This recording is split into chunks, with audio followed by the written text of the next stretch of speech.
Hey, this is Jeff. Grab yourself a cup of coffee and join us at the table as we talk to another great leader about faith, church, and leadership. Welcome to the Leadership Drip.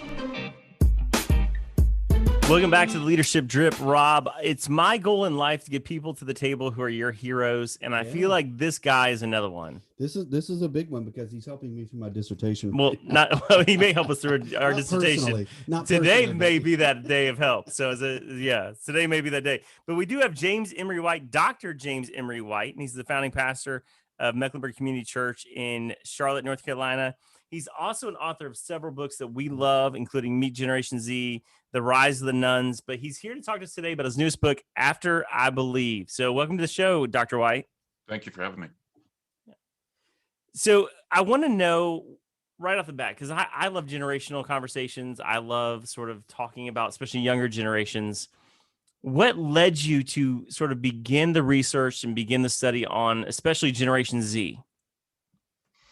There wasn't anything out there hardly when I started, and the church that I pastor, there's two dynamics at play that were driving it. We have over 70% of our total growth coming from those who were previously unchurched, coupled with the fact that we are an extremely young church.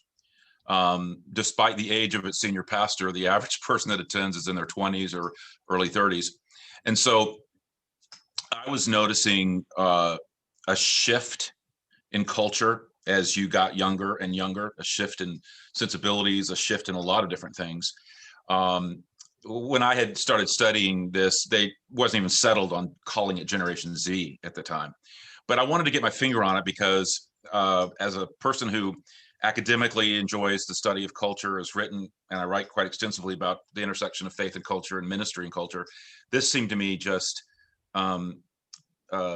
very complementary to my study earlier on the rise of the nuns, which also was, I didn't intend for it to be, but it's the first book that came out on the rise of the nuns. And this was the first book that came out on Meet Generation Z. So I was fortunate in that they came out at times when it was really starting to have people's interest peaked. But it was purely my own cultural studies and my interest in it as a pastor, and just knowing that that was one of the seismic shifts happening culturally, and I wanted to stay on top of it. Yeah. That's really good. And I think, one of the things that we experience here on campus, especially as now that Gen Z is fully integrated at the university level, right, depending on who you read, but I don't think it's any real big question. What we're finding is that, a lot of the Generation Z students who have grown up in church, right, there's this conversation of resiliency in discipleship. They come to school, even if it's a Christian school, and they somehow disconnect from faith expression, faith practice, faith development, discipleship. So this is in a higher ed setting, obviously. And Jeff and I both are pastoral people in the most literal sense. But are you still seeing that disconnect happen at the local church level? I mean, when they graduate from high school and they go from youth group to wherever is next, at Mecklenberg Community Church, what's happening with those dynamics? Well, there's several things that happen. I think that I think it's just almost textbook for the typical Christian kid who's involved in church to go to college and not go to church. And I just don't think that's uncommon. I don't think that's a Gen Z thing. I think that's been there from day one. And it's a whole combination of things. I mean, for the first time in their life, they don't maybe have to, if they were forced to. They don't. There's no pressure to that there might have been even among certain peer groups. They may not find a good church that they like. They were out very late Saturday night.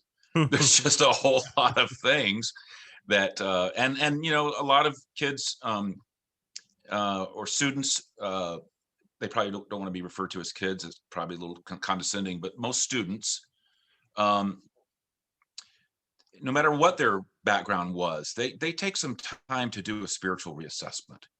Yeah. And I think that part of that is involved as well.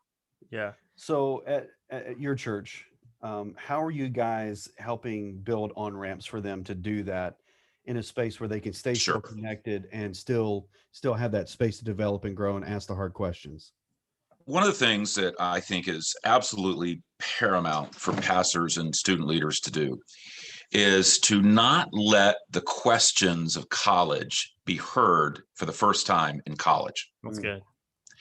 They've got to be exposed to, particularly if they go to secular universities, they've got to be exposed to the kind of predatory scholarship and the kind of predatory professorial teaching that is purposefully trying to undermine and be subversive to the Christian faith.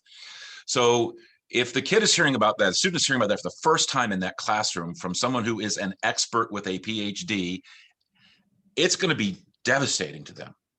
And they're going to say, well, what else don't I know? What else didn't they tell me about? So I believe in a very robust approach to both Enlightenment type of apologetics, but also cultural apologetics, so that the student, when they go to college, whether they're going to a Christian one or not, because they're going to hear a lot of this stuff in the dorm rooms if they don't hear it in the classroom, even in a Christian setting, and they're going to be exposed to it on the internet and 1,000 other places. They need to be exposed to these things. They need to be having these conversations, certainly no later than high school. So that's one thing. I think another thing is that the churches and student ministries need to say to graduating high school seniors, there needs to be kind of a come to Jesus conversation about, listen, this is what's going to happen.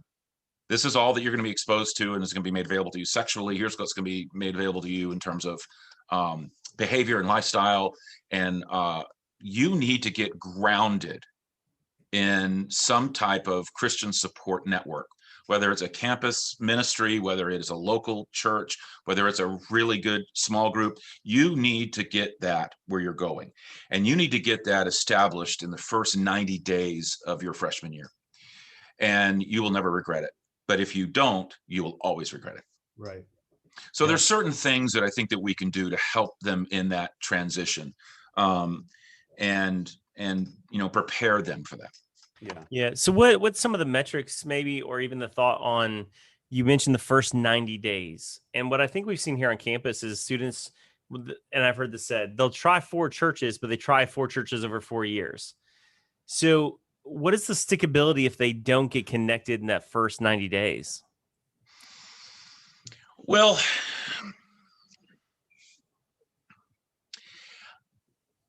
it's not good.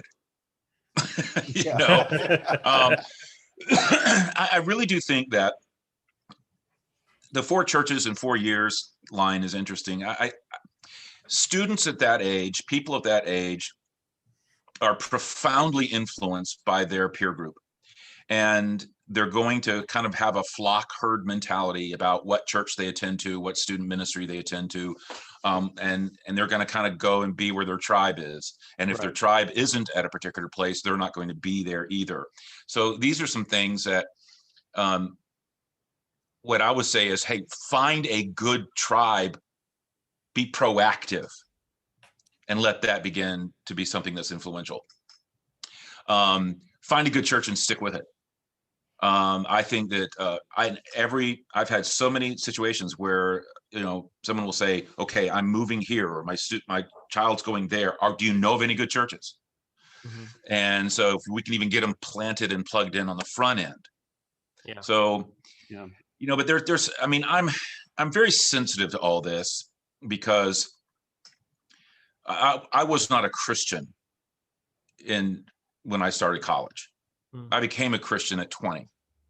And so I know what it's like to be a non-Christian in college and a Christian in college. And I kind of know the way, that can be for good or bad. Right. And I think the heart and soul of it is who you surround yourself with. Yeah, that's great. Finding a tribe. So how have you guys then at Mecklenberg been able to capture a younger congregation? About 10 years ago or more, I was speaking at a church that you would know, and one of the largest, fastest growing churches in the United States. And I was speaking for this. He was a former student of mine, actually, pastor. And so I was looking around, and I was just struck at how young the church was. Almost exclusively a lot of college students and 20-somethings. And the stage was young and everything was young. And I just walked away feeling like how old Mech felt. And here, man, we were the it church. We were the young church. We were the cutting edge church. And all of a sudden, I mean, we are not going to become the old church, a one generation and done kind of thing. And it didn't help that I went back that weekend, the next weekend. And I swear, every person it was a fluke, but like every person on stage that weekend was in their 40s. Yeah. And I was like one of the younger ones on this, so anyway, I just swore that's not going to happen. I'd never really known of many churches that skewed young over time. They always skew older. Mm-hmm. But I went to work on it, and I've written about this some. There's a book I did called What They Didn't Teach You in Seminary, where I have a whole chapter in it on, skewing young and the importance of that. And so we went on like a 10 or 12 year rip where we got younger and younger every year until we got kind of back to the church planning days. And it's been wonderful. Now, we're large enough that we still have a great cross section. I mean, we got 10,000, active attenders. So we've got the diversity in age, but you get it by, you attract who you platform. This is just the most simple kind of church growth 101. You attract who you platform, and you attract how you staff. Yep. 3/4 of our staff are in their 20s. 3/4 of our ministerial staff. And our stage is purposefully young. And I'll also add, this is the same principle for diversity. If you're an Anglo church and you want to grow and attract more from the Black community, well, do you have any African Americans on staff? Do you have anybody on stage? I mean, if somebody comes, are they going to see anybody like them? We're an extremely integrated and diverse church. We totally reflect the demographics of our area in terms of race, and which is really all you can hope for. Yeah. So we're just ecstatic about that. But again, you get who you platform. I love that. I was on staff at Saddleback Church for several years, and I remember Rick could literally articulate for you the years when they made a huge shift in the worship culture in terms of stylistic, in terms of platforming, in terms of leadership base and what it looked like and what the shift in the style of the music was. And I think, when you get to churches like Mecklenberg or Saddleback or, and at some point, even Stephen Furtick will go through this where he has to readjust his own culture. Like, it doesn't matter the church.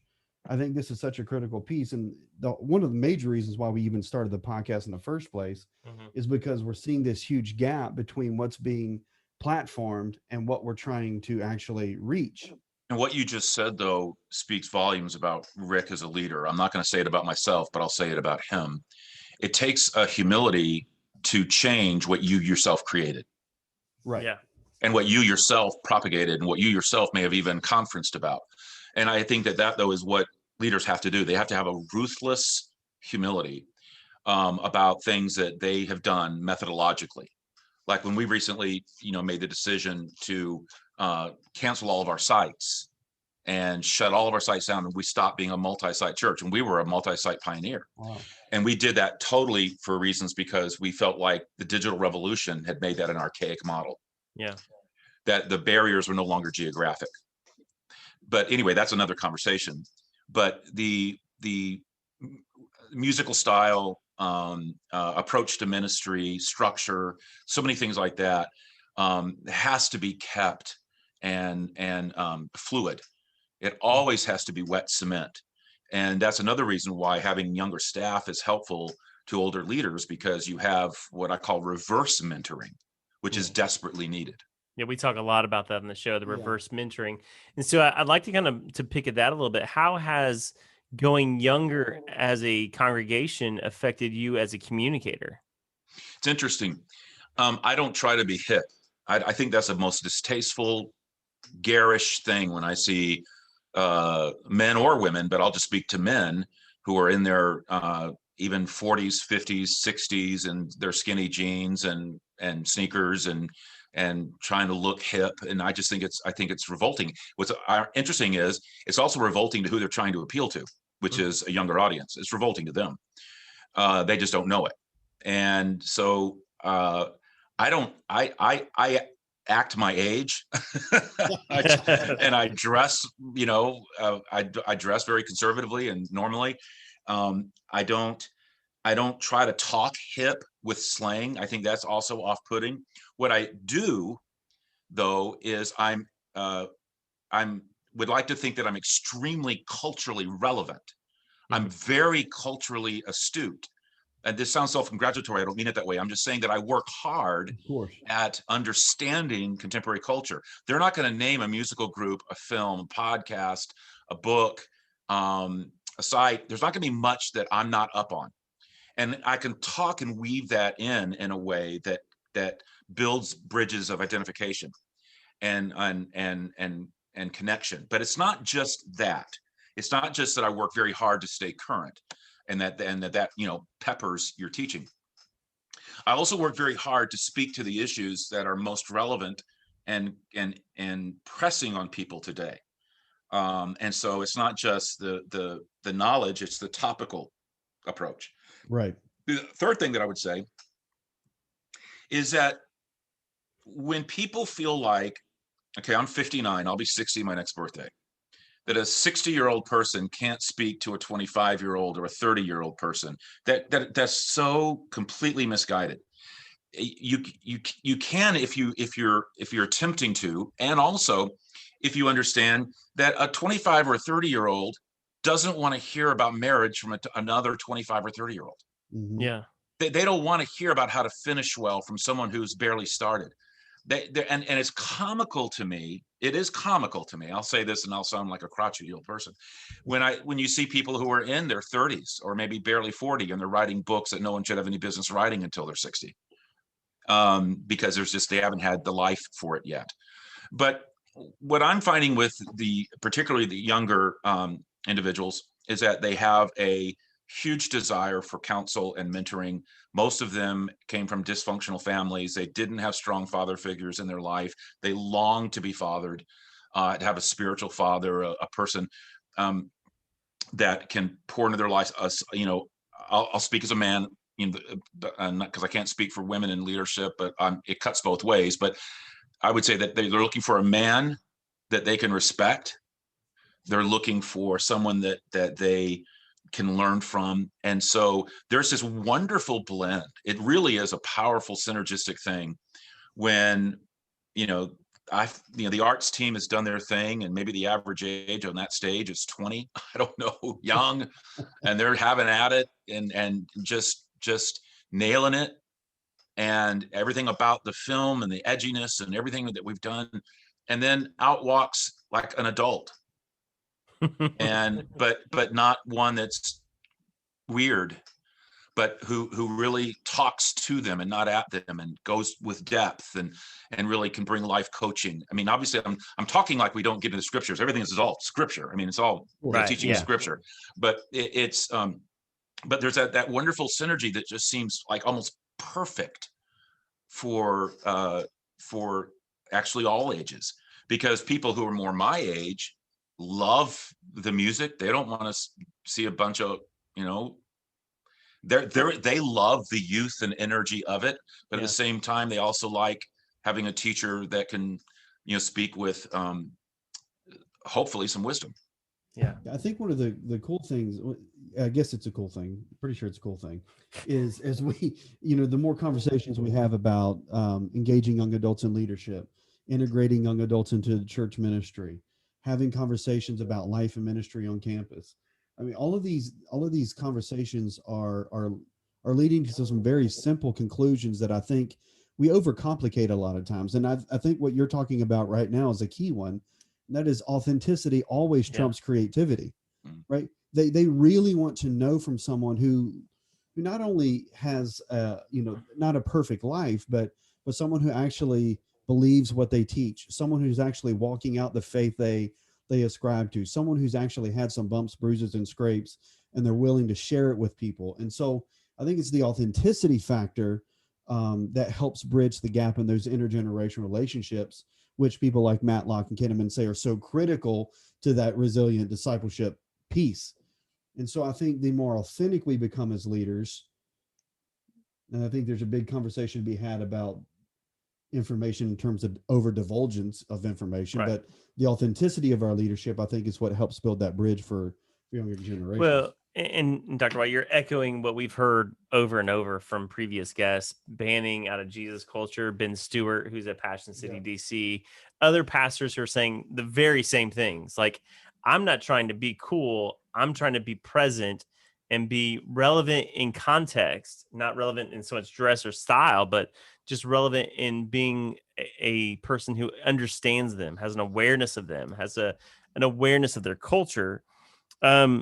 So in light of that, and you talk about the mentoring and discipleship, or the mentoring piece, how have you sort of brought about a discipleship atmosphere there at Mecklenburg? I know that's a huge part of the new book. Well, let's back up for a minute and realize that we've got some critical challenges that we face internally that war against authentic discipleship, spiritual formation, and even allegiance to a local church. And here are the internal things that I think are plaguing us. The average Christian, and we're talking about younger Christians, so we'll go ahead and just keep with that demographic, are extremely insecure and culturally affected.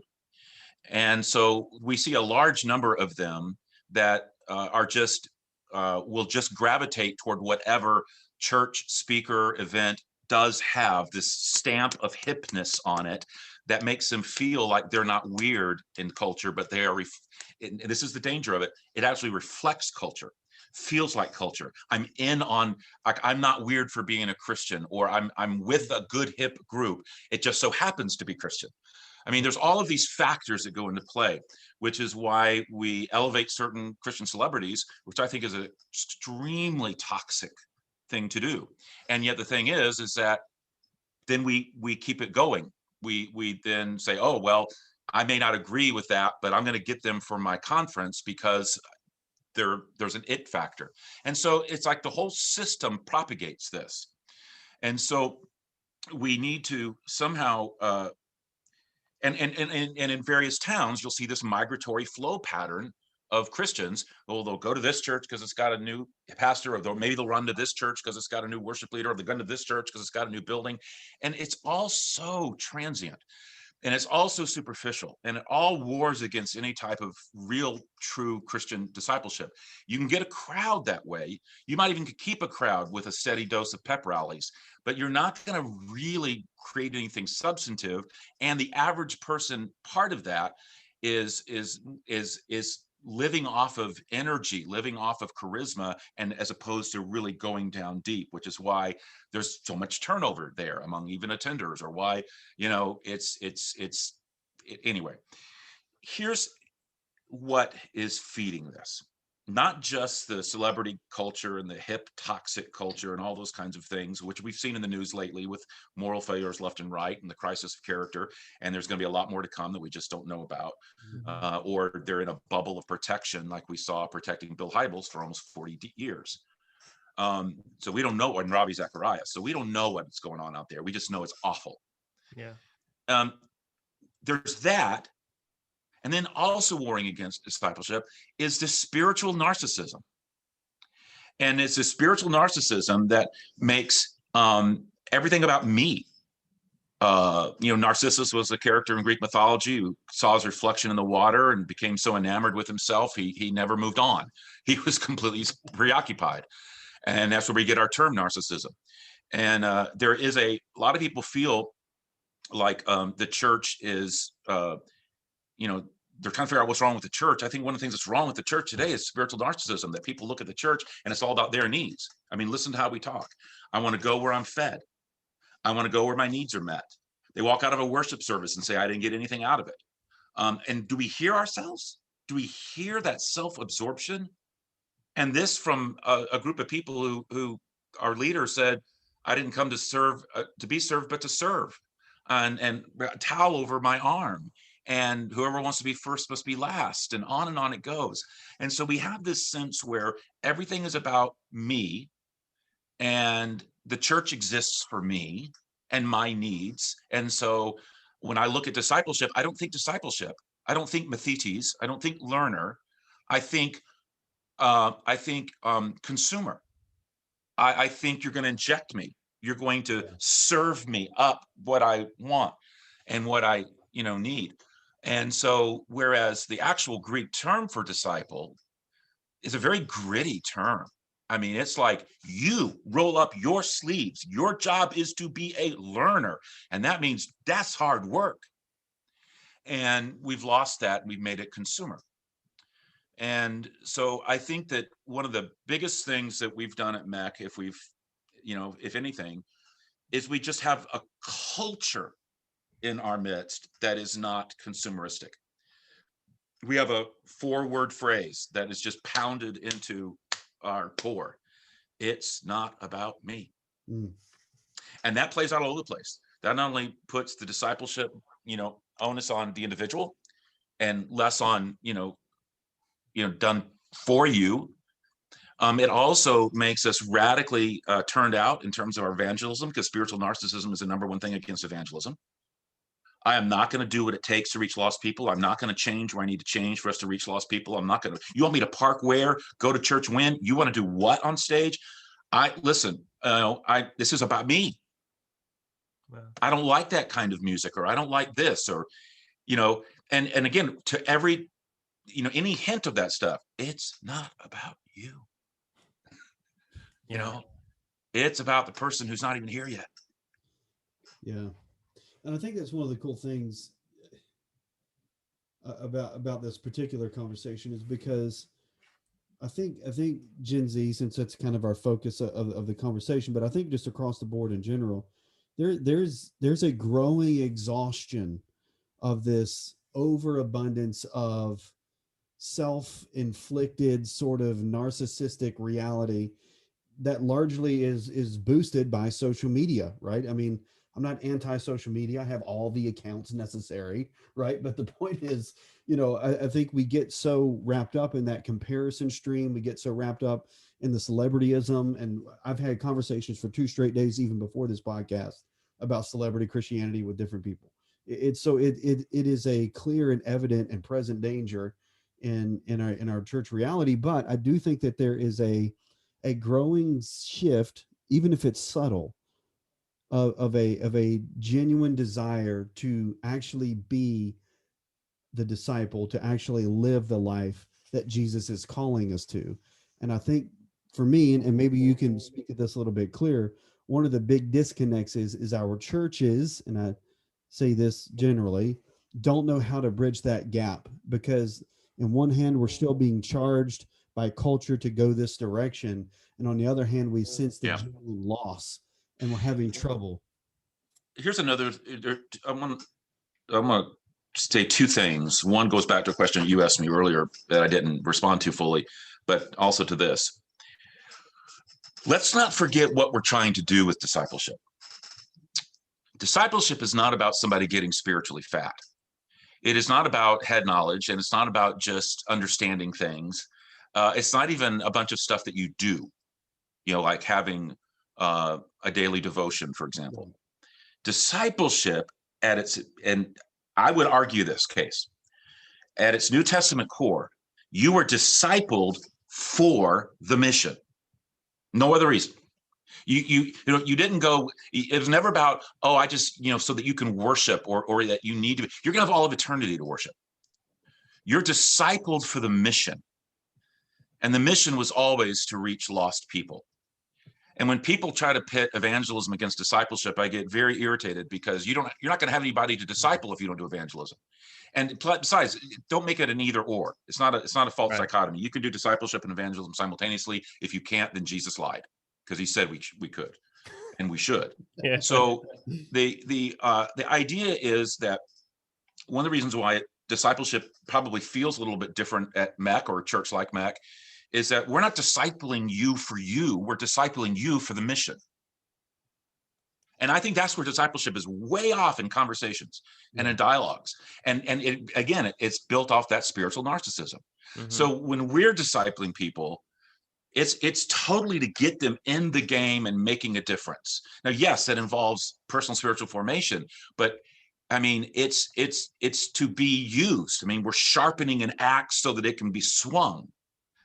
And the second thing I would say about discipleship is that we've gotten kind of, I think you said earlier, we've made it too complicated. I think we've made it too esoteric, almost like we're trying to create through discipleship this spiritual experience for somebody, a breakthrough moment, an aha, I've reached a certain plane. It's like almost like if I'm discipled, it's going to be like I'm fully going to understand my number on the Enneagram or something. It's what I have seen missing. And this is one of the reasons why I was so passionate about this book, is that the way, and this is going to sound, let me just say it and not worry about how it sounds. The way we used to disciple people, even back in the 80s, was so radically different than today. You don't even find those kinds of discipleship books written anymore. In other words, I can go right now and I can pick the top probably 5 or 6, 7 discipleship books on the market that have been written in the last 5 years. And there won't be any of them that actually teach someone how to pray, how to have a quiet time, how to read the Bible, how to actually apply the Bible in various aspects of your life, how to worship. There's a lot of stuff about those things, but not a lot about how to do it. It's almost like we're having discipleship programs and classes for this mythical advanced Christian who we're assuming knows all this stuff. And I just have been around long enough and have worked with enough people to know that that's just a myth. The average Christian who's been a Christian in 20, 25 years has never been discipled on the foundational aspects of the Christian faith. Yeah. And that's why in the book, I literally, it was, what are the deceptions? What are the myths with discipleship? How do you do Bible? How do you talk to God? How do you spend time with him? How do you actually do community? We talked about community. How do you do community with other Christians? How do you find your spiritual gift and put it into play? How do you worship in spirit and truth? And on it goes. And how do you share your faith in a natural way? I mean, these are the kinds of things that we're not rolling up our sleeves and passing on. Mm-hmm. And one of the things that I found from the people who have read this in early advanced copies is they says, okay, this is a book that is perfect to put in the hands of a new believer, but my goodness, I didn't know this stuff. Yeah. And I can't, wait to get this in the hands of everyone in my church because they don't know this stuff. And so anyway, I'm hoping that this book meets a real need, because I do think that we need to kind of pull back and, as you said, not make it so complicated and really make sure that we've laid a foundation for a life in Christ. Mm-hmm. I think, I'm sorry, pardon me for interrupting, but no, I'm done. Too much because mm-hmm. I think we need to take discipleship. How do I want to say this? We need to take discipleship out of the religious realm and into the believers realm, where it transcends outside of the church walls, right? Discipleship is not a programmatic structure or a strategy. Discipleship is a lifestyle. It's a calling. It's something that Christ died in order for us to do so that we could actually go be his hands and feet to the world. And I think, one of the great conversations we've had with Addison Bevere is talking about the secular saint and the need for growing discipleship there. And I think this book, lands squarely in that realm of conversation of where, you don't have to be in pastoral ministry to understand the fullness and the foundations of what it means to be a Christian. That should be something you do just because you're a believer, not because you're a pastor or a religious leader. Does that make sense? Yeah. And I think that another reason why this is such an important thing to get back to in terms of discipleship is because, and I'm very sensitive to this because over 70% of our growth is from the unchurched and continues to be. So all I do is work with fresh converts. And what I think is often easily forgotten in traditional churches that tend to grow from the already convinced, which is the majority, sadly, but is that they assume certain things that Christians know. And not only do they not know that, but let's go back further. Even because we are in a post-Christian moment, that's official. It's a post-Christian culture. Even the Christians who've been Christians for a long time have got a whole heck of a lot more of the world in them than they do Jesus, simply because of the culture in which they have been born. You know, culture is the world into which you were born and the world which was born in you. And so you're permeated by this. It's the air that you breathe. And the average Christian is almost, as you know, is very secular. Mm-hmm. In so many of their mindsets and so many of their attitudes and so much of their lifestyle, they're just secular. And a lot of times we say we want to focus on the lifestyle aspects of that secularity. My goodness, it's the attitudes and the mindsets that are just off the charts. Yeah. And we don't even know it. We're not even aware of it until you start poking around and you find these vast chasms of undiscipled thinking and undiscipled living and undiscipled attitudes. I mean, we're talking massive amounts of territory untouched by Christ. And they don't even know it because they don't even know that it's something that isn't of Christ. Wow, that's so good. And so that's why going back and covering, you know, here's a dozen areas that you gotta know about. You gotta almost like, look, here's the 20 books you better have read by the age of 30, or here's the top 10 best films in this genre. It's like, we think that people know that, and they don't. Yeah, they don't. Yeah, no, and I agree. I think in our work with students, I think I've come away so many times just going, I made a false assumption that you knew this belief. Yep. If you understood this doctrinal stance of our faith, and had to go backwards and go, okay, so let me work you through that. Let me explain that to you. Let's unpack that scripturally. But let me just say this to add to that. I totally agree. We tend to think of those gaps and chasms in terms of orthodoxy, and we forget orthopraxis. Yeah. And it's orthopraxis that is often the heart of what is that, like, it's not just that they may have a false or a bad theology when they pray, but they don't even know how to pray. Right. So you combine the undiscipled orthodoxy and the undiscipled orthopraxis, and so that you end up with neither one of them ortho. You know, we just need to realize that we need to go back to the very beginning. And I make this case when I talk about evangelism, and I have to make this case when I talk about discipleship with people. When you talk about evangelism, we, like, on a scale of 1 to 10, we assume that people are on an 8, which is where they were in the 1950s and 60s, and the height of Billy Graham. He could get up there and just say, okay, the Bible says, and he could have them convicted and walking the aisle because they were already on an 8 on a scale of 1 to 10. He just needed to bump them. Mm-hmm. You know, they already had a positive, you know, they had a background in the church. They had a basic understanding of Christian thought. They had respect for Christian leaders. They had a built-in sense of guilt or conviction when they violated certain things. I mean, I'd give my right arm for someone like that who wasn't a Christian. And today they're not on an 8, they're on more like a 2 or 3. So that's why evangelism has to be process and event. And apologetics at its best is explanation. It's not, you know, here's 10 reasons why you can believe the Bible. Now it's, hey, this is a Bible. You know, let me explain what we're talking about here. And so we need to do the same thing with discipleship. We're thinking they're on an 8, and we can give them the 8 to 10 fun stuff.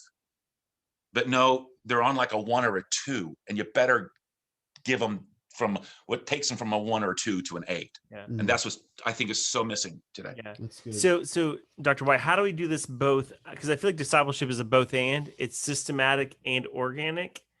So how do we kind of hold those two things in tension and deliver it in both ways? You need you need a couple of things that aren't often in place. And one of them is you actually need authentic, healthy Christian community to go along with solid foundational Christian teaching. And that's a rare combination. Yeah. And particularly the healthy community. So much of discipleship is one life coming on to another. That's why it's interesting. There's been all this talk in COVID about, you know, that verse in Hebrews, let's not stop meeting together, and kind of using that as a champion for we need to gather for worship and First Amendment rights. What a total terrible misreading of that verse. Yeah. That verse has nothing to do with worship. It has nothing to do with corporate worship. It has to do with in fact, let us not stop meeting together. Literally in the Greek means don't abandon your post. Don't flee. In other words, you don't run away from the one another's and being in a Christian relationship and in community. But because if we were the rest of that verse, so we can encourage each other. That was a thing. It's that relational one-on-one encouragement, and that's why the heart of the discipleship in the New Testament is all built around the one another's. The whole string of the one another's. You don't find "thou shalt be in a small group" in the New Testament.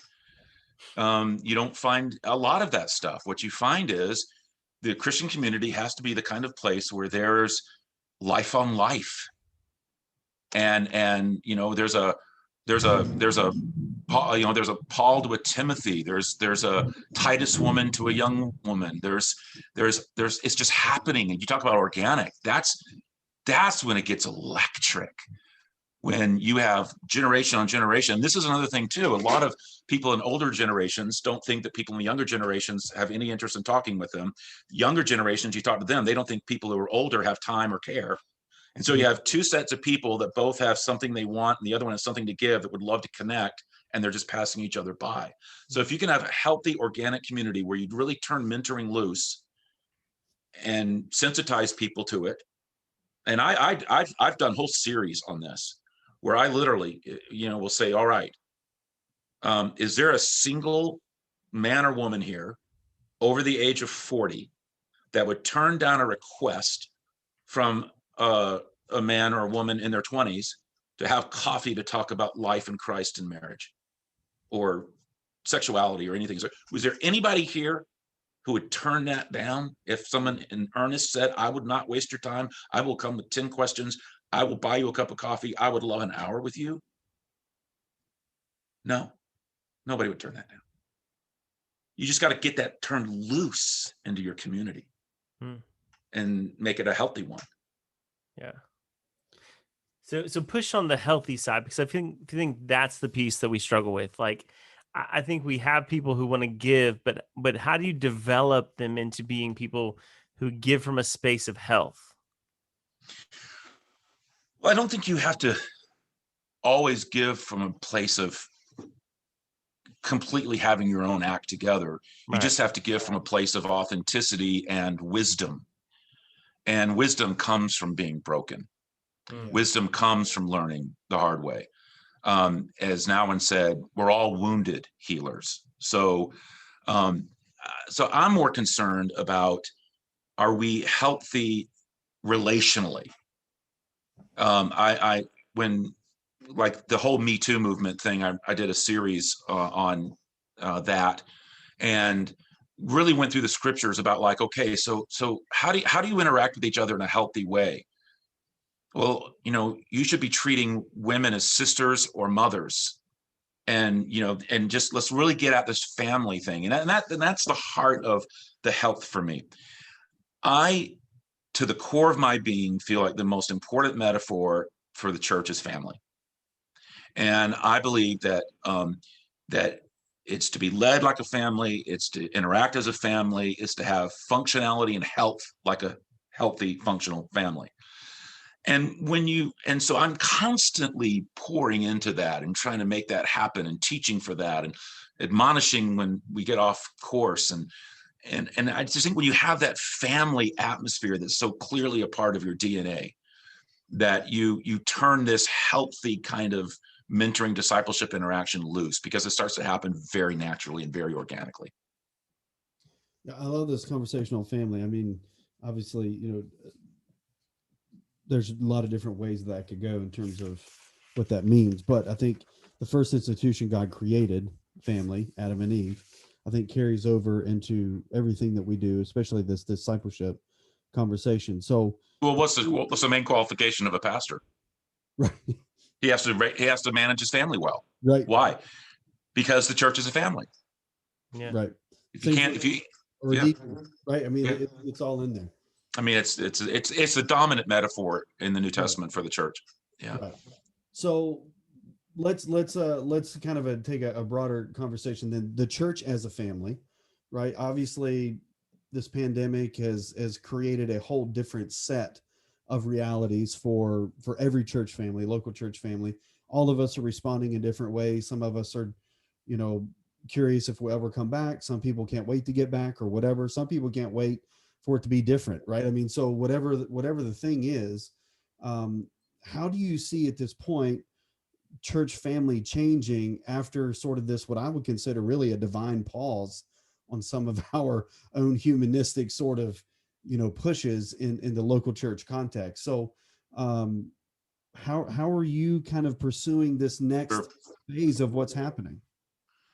Well, it's been interesting when you look at churches, how this has hit them and how they've responded. Certain things are starting to surface. If you are unhealthy going into this, COVID made it worse. If you were healthy going into this, COVID wasn't bad, and in some ways you thrived. Some churches that were not particularly good at being family, but were simply a weekend-centric enterprise and didn't have real community and health and that thing, they've really suffered. The churches where they basically were built around the weekend show have been devastated. The ones that they might have had a fantastic weekend, but then they were 7 days a week. They were community based. They were relationally based. They were on mission. They were just, they barely skipped a beat. So there are churches I know that have taken like 30% cuts in giving, and they've had to lay off people and all that kind of stuff. That just tells me, okay, that was not a healthy church. People just don't instantly become transactional givers because you're not having a weekend service. They give out of financial faithfulness, not as a transaction for something.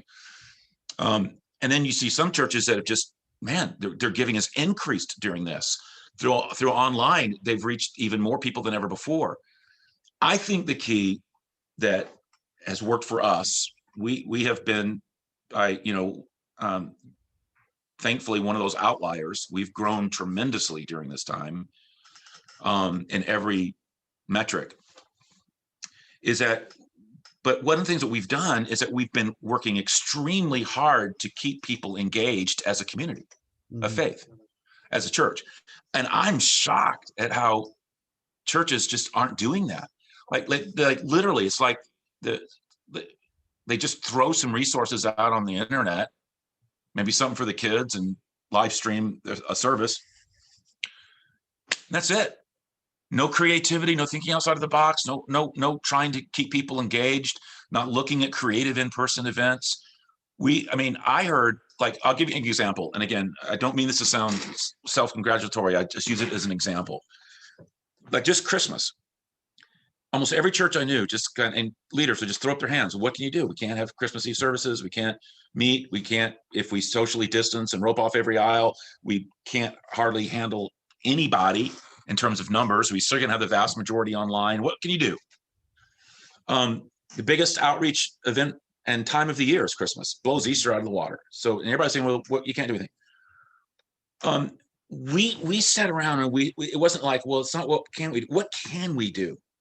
We know what we can't do. Why spend any more time on that? What can we do? So we came up with this Christmas experience that was totally immersive, totally safe. We had to artificially cap the numbers. We had to ticket the event, all these kinds of things to control it. And we still had over 10,000 people go through it. And we never had a service. We did different things. And so we turned our entire building into this walk-through immersive sight and sound kind of high-tech experience of recreating the Christmas story. And we said, well, we can't sit them in seats, but we can keep them moving like on a conveyor belt. Right. Yeah. And so we created that whole experience, and then it ended up then in a recreated Bethlehem outside where we had everything, camels, and everything. And it was this phenomenal thing that people told us was the most moving Christmas they've ever had. And I just wish there were a lot of churches that would just work to engage. We had on-campus bear hunts when the whole bear hunt teddy bear craze was going on. We had a fall trail experience that we took. We were only able to put about 4,000 through because of time frame and spacing, and had to cap it at that. But you just find these outdoor worship experiences and so much more. You can do so much to keep people engaged as a community. And the churches that aren't, they're just saying, well, I'm just fearful that I'm losing people. Well, that's because you're not engaging them. Yeah. First thing we did when COVID hit is we assigned to all of our staff, we're going to call on the phone every single member of the church. Say, how are you doing? Yeah. Every single one. We were a phone bank here and that was the right thing. Email would have been the wrong thing. Yeah. People needed a human touch. Yeah. So all of this creativity and this intentionality on engagement, here's maybe $1 million question. Do you think you would have gotten there if you hadn't gone younger in your staff? I don't think we would have done it as well, because I do think that there's a sense for us. We've had an online campus for years. We had already made the decision pre-COVID to put all of our energy away from multi-site and in toward the digital revolution and outreach like that. And just that we were going to and we're planned on initiating another building program, because we're on an 80-acre campus. And so we just were retooling all of our strategy. What's good about younger staff is that everything that the world has had to do for the last year they were already doing, just natives. They were just digital natives. They also knew what would work, what wouldn't, what the comfort level was. They were able to bring higher production values. There was just so much about it that I do think an older staff alone would not have done as well. So yes, I think that's an astute point. I wanted to ask the opposite side of that question, not so much the younger staff piece, but do you feel like the necessity of what's happened with COVID has pushed you to further be creative in your engagement? Well, it should be that way. It has us. I think it has some, but the vast majority, I just think, and I say this in love. I say this because I'm broken for these churches that are struggling so much, but I don't see them trying to be creative. I don't see them trying to engage, and I don't see them. I see them having this as a solution. The solution is when we're all back. Yeah.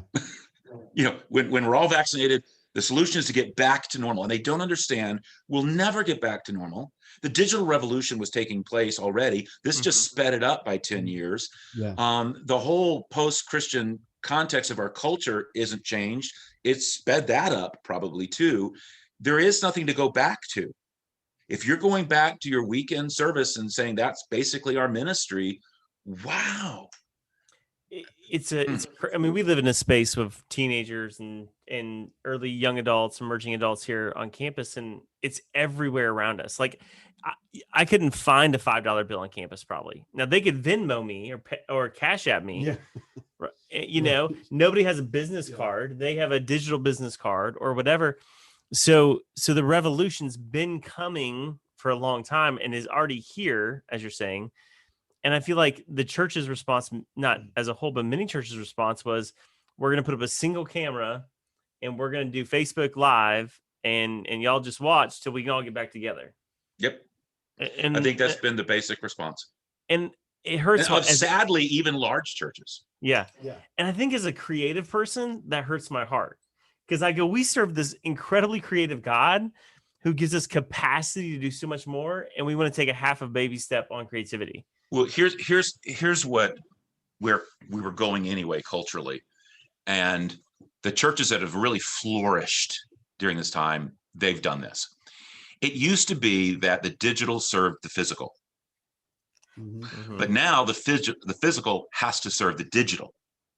Your campus, your building has to be strategically serving the digital, and that's what we've done with our campus. We've turned it into one great big serving of the digital. So that was where we were going anyway.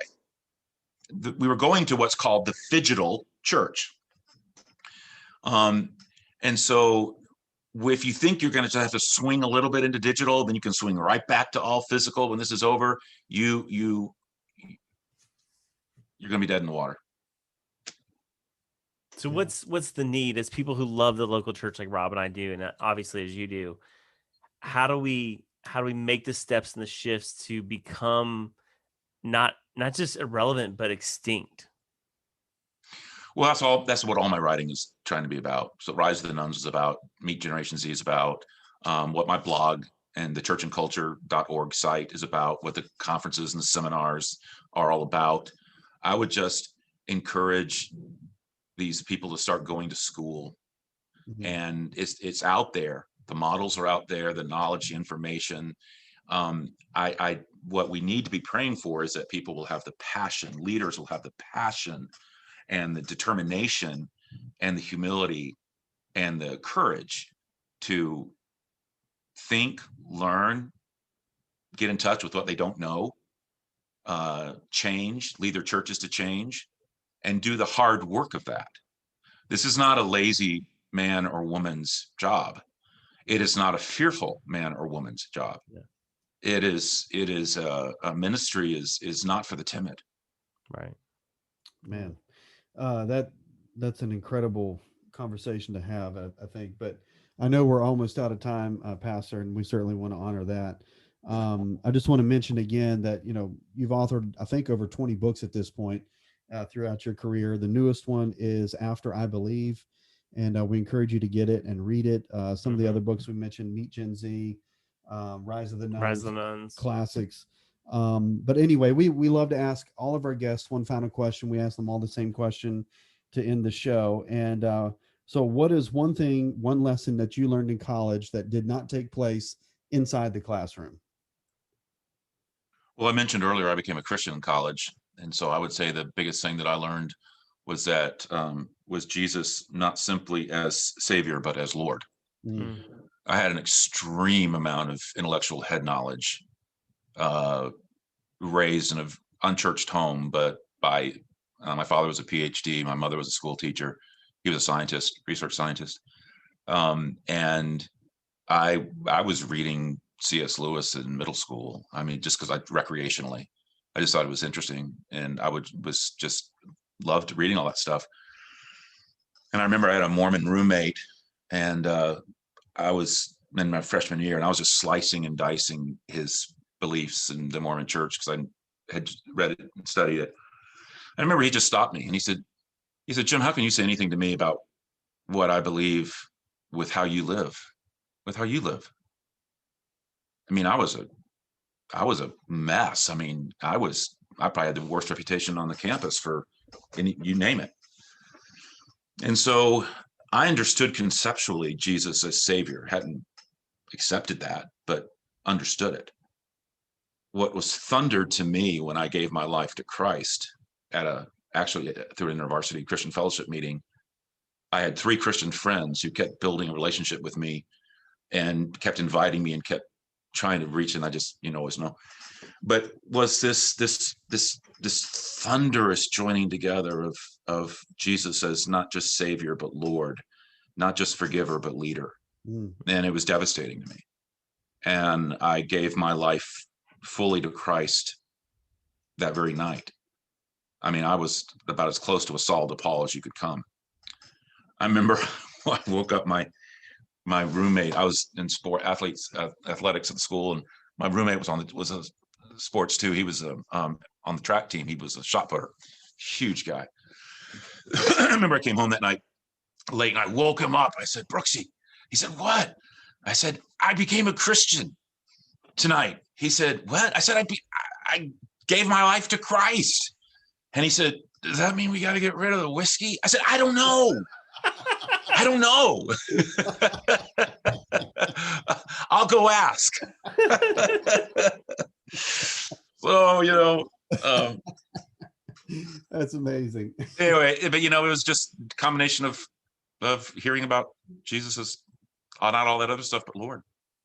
That's so amazing. Cool. Hey, it's been a joy to have you on the show, and I think Jeff and I could probably pick your brain for days, hours, weeks. about these conversations.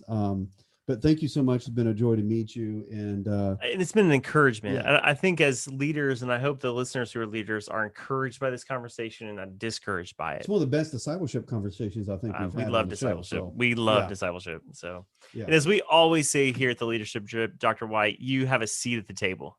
Thanks for coming on. Thank you. Hey friends, thanks for listening to this episode of the Leadership Drip. We loved having you at the table for this conversation. Would you do us a favor and comment, rate, subscribe, and share on your social media? That way we can get this content to other great leaders. And stay connected with us on Instagram at the Leadership Drip and on Twitter at Leadership Drip. And remember, you have a seat at the table.